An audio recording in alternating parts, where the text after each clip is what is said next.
Metro Cafe.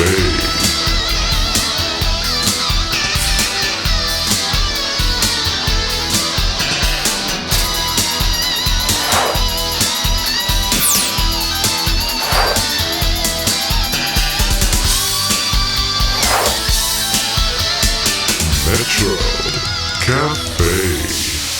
Hi there, this is David Kaye. Welcome to Metro Cafe. We're here at the fabulous Madison's nightclub, and on tonight's show, Jane Siberry shares some intimate thoughts. And I'll drop in for coffee with country music recording artist Joel Feeney. Also, we'll take a look behind the scenes of The X-Files. I talked to co-stars Michelle Green and Bruce Greenwood on the set of the movie Heart of a Child, and Bob and Rob Jackson Paris tell us more about learning and loving. And stuntmaster Alex Green shows us his quick draw. All of this and more tonight on Metro Cafe. Coming up next, Michelle Green and Bruce Greenwood talk to us on the set of Heart of a Child. Later in the show, Steven Seagal lets us in on his latest movie, Metro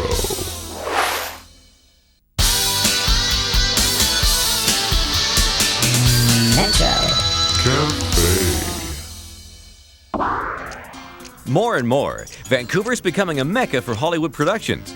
This is the setting for Heart of a Child, an upcoming NBC movie of the week starring Anne Gillian, Michelle Green, and Bruce Greenwood. I play one half of a couple.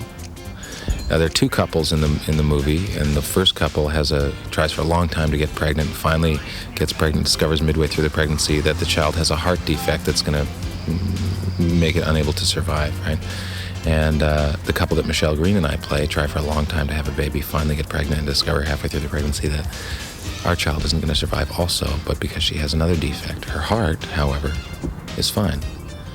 So we have this tough decision to make. Do we donate the child's heart, who's going to die anyway, or not?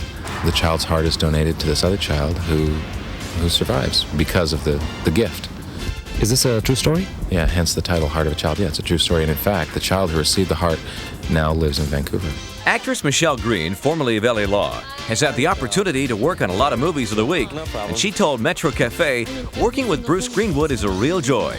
We've been friends for years, so like almost 10 years. So it's great working with him because he's so much fun, and we know each other so well that when you're supposed to be a married couple, right, and you're supposed to have a good marriage on top of it, it's hard if you don't know the guy, you know, and you have to, and especially if you met him 2 days ago or something, you know, to develop sort of like an ease with one another and a rhythm physically and emotionally with him.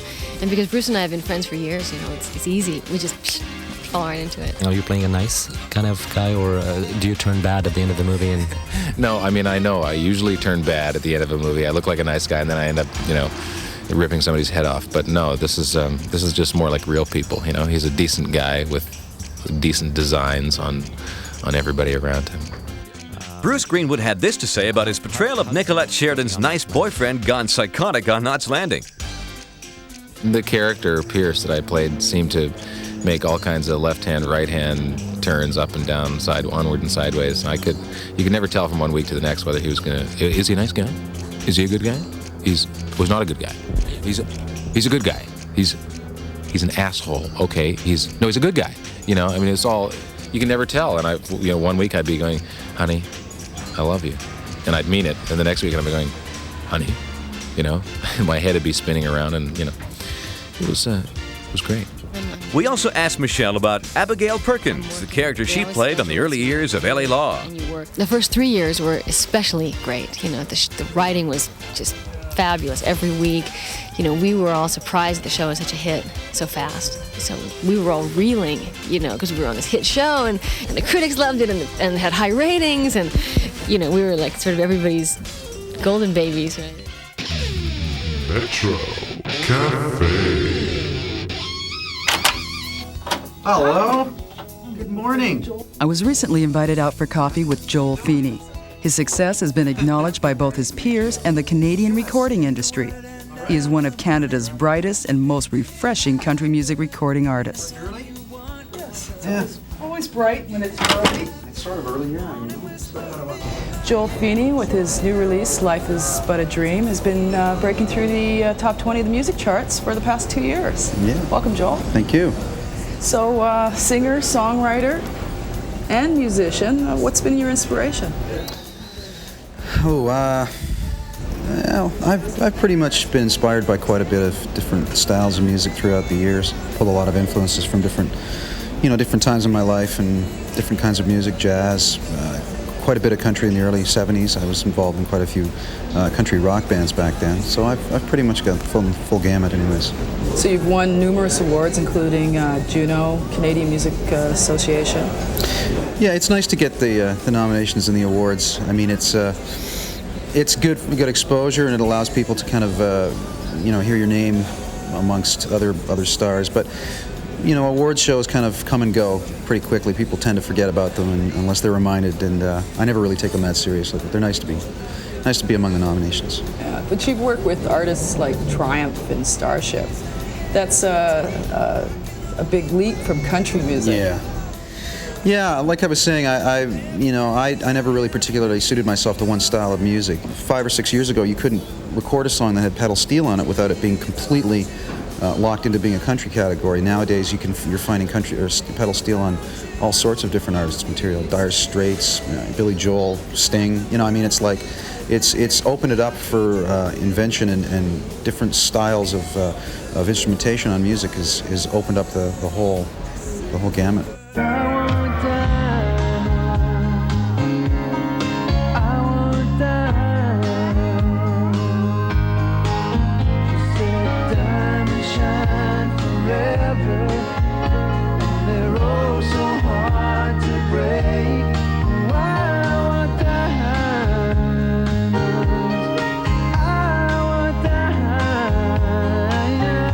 With his current track record and new album, the future is looking very bright for this multi-talented performer.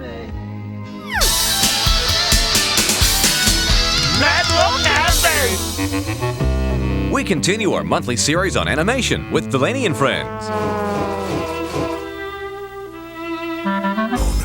Up to the left, Charlie!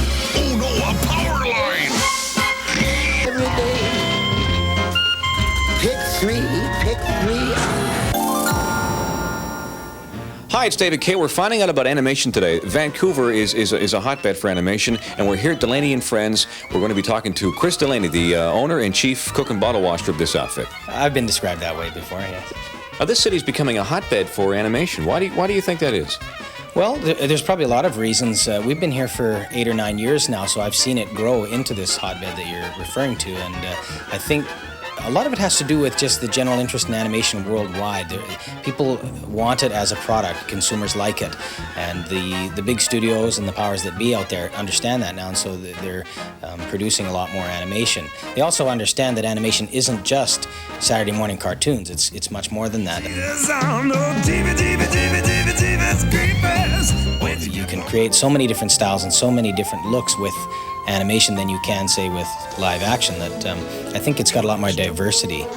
Roger Rabbit was sort of the catalyst for this. When that movie broke, I think the people realized that adults would buy animation too, and so that's what's really made it take off. Over here is a layout artist named Tom Zuber, and he's working on the actual background sets, and that's what this drawing here is.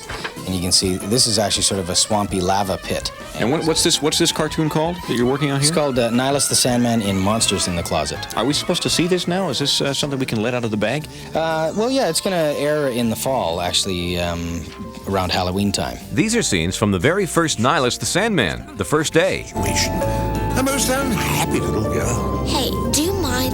That's my diary. It's private. Nothing to worry about, Samantha. I can keep a secret if anyone can. And this is the next stop on our tour. Where are we now, Chris? We're in the character design department here, and this is John, our designer. And these Hi, John. How you doing? Good to see you. And these are some of John's designs here for the show that we've been talking about.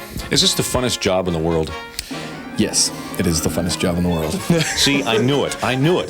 Coming up next, we go behind the scenes of X-Files with David Duchovny and Gillian Anderson when Metro Cafe continues. If I'm not mistaken, I distinctly recall Metro Cafe being right back after these messages. Metro.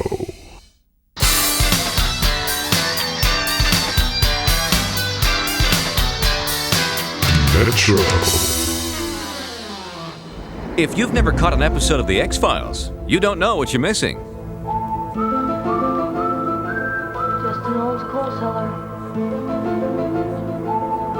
Recently, Metro Cafe was invited to visit Stage 5 on the North Shore Studios lot where filming of this hit TV show takes place. Gillian Anderson describes her character, Special Agent Dana Scully.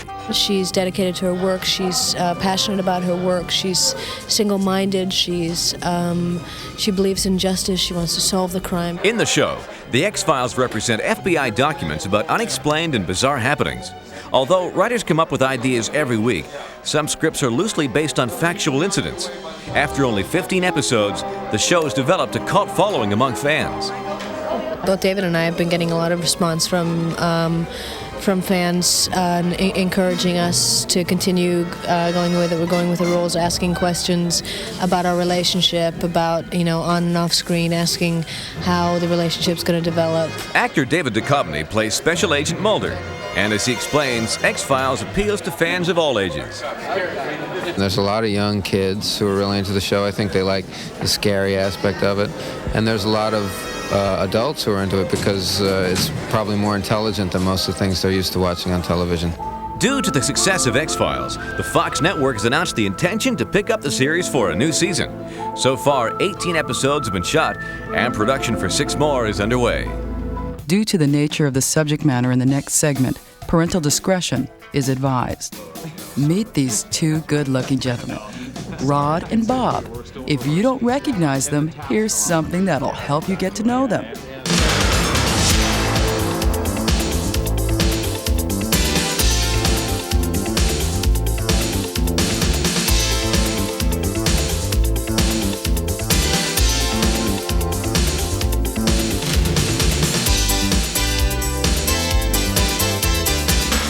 These guys just aren't your average poster boys. They are Mr. and Mr. Bob and Rod Jackson Paris, the most famous gay married couple. Recently, they appeared as guests for the 1994 Whistler Gay Ski Week to promote their new book, Straight from the Heart, a love story that has a significant message about learning and loving. Never write your life story for the public to read. That's the message. That's the exact message.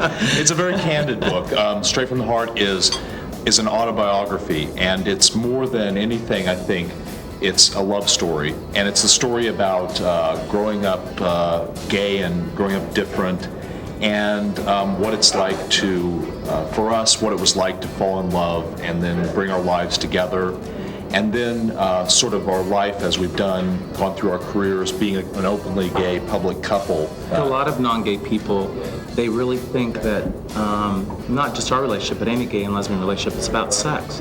And it's ridiculous, because we've been together 8.5 years. If it was just about sex, we would have moved on a long time ago.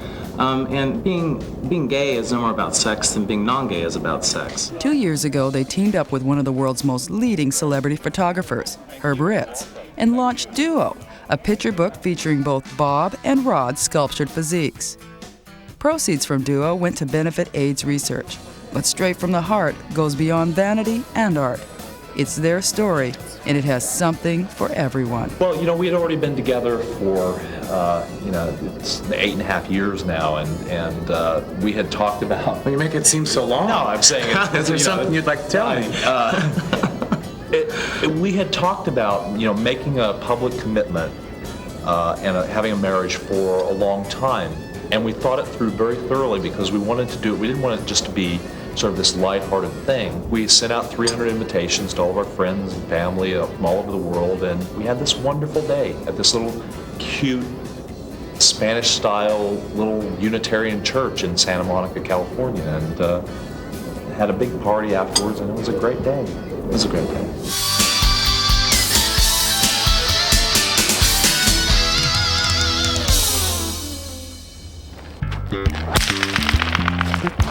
Meet Alex Green, one of Canada's most celebrated and sought-after stunt coordinators.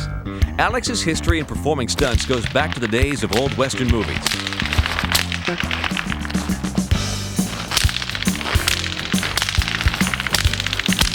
And black Lee Marvin, Charles Bronson, and Clint Eastwood are just a few of the Hollywood legends he's worked with. When I was a boy, growing up in Australia, I used to go to the Saturday afternoon matinees, and I used to love being Zorro or Errol Flynn or Hopalong Cassidy and Roy Rogers and Gene all these kind of stars. The big Hollywood legends. Yeah, right. And I thought, like when I grow up, I would love to, be in the movies. Alex is one of the original founders of Stunts Canada, a group of 40 professionals specialized in performing as well as coordinating stunts for television and motion picture. Well, very much so, yeah. We have probably half a dozen of our group that are stunt coordinators on most of the major shows here. We don't have all of them. There's other people out there besides Stunts Canada. There's a couple. There's some independents, and there's another group, and which is good. And but we have I would say, basic lion's share of the business, which is nice. First of all, the six-shooter. The first thing you've got to do is check each and every time that it's not loaded. And when it's not loaded, that is fine. Then you get to play. Alex is a pro when it comes to twirling a gun. After all, practice makes perfect. Our suggestion, folks: do not try this at home. You've got to bring it out and cock it, shoot it. So you might 1, 2, 3, roll it over, fire, like that. You might just want to come out and do out from the top here and just do a fancy show-off thing, and it would be something like up over the top, round, down, back, and. In this scene, Alex demonstrates on Mick, our production assistant, how a crack of a whip in movie making can be, oh, so painless. Our impression of Alex Green? A legend. All right. Yeah. Good. And action.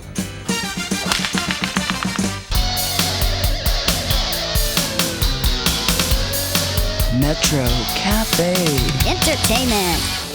Redefined. Metro Cafe. One could describe Jane Siberry as a rare artist, a fascinating eccentric, but our own David Kaye describes her as enigmatic. This is David Kaye at the East Cultural Center, the Culture in Vancouver, with the enigmatic Jane Siberry. Hello, Jane. Hello. Jane Siberry is apparently changed. Why is that? Well, who wouldn't expect people to change? Are you surprised? I was very eager to escape. But now I'm totally glad to be here, and I don't want to miss a thing. I don't want to miss anything. No, I'm here for good. For better or for worse. I married myself. There was a wedding in the last 3 years with myself, and I said I do, and I also said I do. So we did. Let's talk about the new album. This is the 6th. I didn't realize it's been that long. And the name of the album is called When I Was a Boy. The song Temple is your new video. And you're making your own videos now, is that right? Yeah. I'm directing them, I'm producing them, and editing them with an editor. I've been very frustrated working on videos in the normal way because half the time it doesn't show up on screen. The money, huge budgets. And you say, well, why did I end up with 2 days of editing when everyone else on the set, people from craft services, are driving BMWs? I like to see where it goes, so I've learned from the inside out. You call that rain. You call that giving. You call this pain.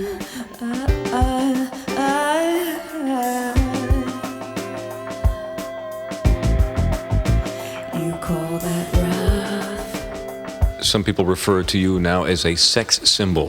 Who's doing that, and what do they look like? Okay, me. I'm the guy then. I said that. That was me. Sex symbol? That's very funny. It's probably my hair. People are distracted by hair. They think hair has something to do with sex. If someone wanted to get to know Jane Siberry on a personal note, we came over, we knocked on her door, and asked for a bowl of sugar. I mean, what's behind Jane Siberry's door? Many people sitting in the corner with empty bowls of sugar. I'd like to do a record for choirs. For choirs that meet every Wednesday night in small towns in Ontario, that they could sing songs with the words abide in them, and faith, and streaming, and sunlight, and I have that in my heart to do, and I really like to do nothing too. Metro Cafe's Movie of the Week. On Deadly Ground stars and is directed by Steven Seagal. When asked about his latest action picture, here's what Steven had to say. Present day, it's about an EOD guy who puts out fires for the oil companies. He's a bit of a whore. He's doing it for money. Michael Jennings is the owner of this oil company, and he's not going to make a deadline on getting up enough rigs in time to keep his oil rights unless he uses some faulty preventers. And I find out about this, and I'm going to do something about it, and they try to kill me and leave me for dead in the Alaskan wilderness in the snow up, way up there.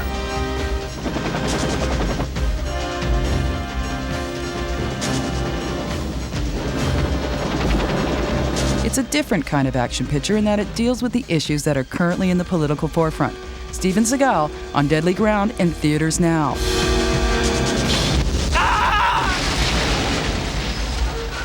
Next week on Metro Cafe, Robin McCrary gets down with former cult jammer Lisa and talks about her new CD. Joan Collins gives us the inside scoop on her brand new book. We preview Versace's spring line.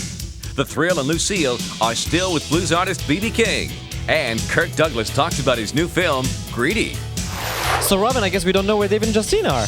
I think it was your idea to ditch him at Madison so we could do the closing ourselves. So good night. See you next week on Metro Cafe.